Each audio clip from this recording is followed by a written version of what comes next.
When does the UN prioritize humanitarian intervention over state sovereignty? Imagine a world where protecting innocent lives takes precedence over respecting borders. That's what the United Nations often faces when deciding whether to step in during crises. The UN's main goal is to keep peace and save lives, but it also respects the sovereignty of nations. So, when does it decide that saving people outweighs respecting a country's independence? The key moment is when there are extreme violations of international humanitarian law. Think about mass killings, genocide, war crimes, or crimes against humanity. These are serious acts that threaten entire populations. If a government is unable or unwilling to stop these abuses, the UN might see intervention as necessary. This shift is based on the idea that sovereignty is not an absolute right but a responsibility to protect citizens. Traditionally, sovereignty means a country's full control over its territory and people. This is protected under the United Nations Charter, which says force should not be used against a country's independence. But the Charter also allows exceptions. Under Chapter 7, the Security Council can authorize military or other enforcement actions to keep peace or stop serious threats.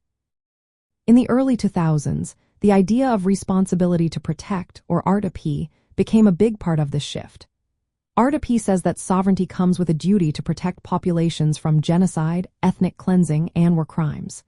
If a government fails to do this or commits such acts itself, the international community has a duty to intervene. This can be through diplomacy, humanitarian aid, or, as a last resort, military action. Legal frameworks like the Geneva Conventions set rules to protect civilians during war. When these laws are broken in a big way, the UN can justify intervention to uphold these principles. But such actions need Security Council approval to be legal and legitimate. This process balances respecting sovereignty with protecting human rights and peace. In practice, the UN will step in when there is an urgent crisis involving serious violations of humanitarian law. If the government is unable or unwilling to protect its people, and the Security Council agrees, intervention can happen. This often involves military action, but it can also mean diplomatic or humanitarian measures. So, the UN prioritizes intervention over sovereignty when there is a clear, immediate threat to human lives, the government cannot or will not act, and the Security Council authorizes it. This approach marks a shift from absolute sovereignty to a more conditional idea, one that puts human protection first.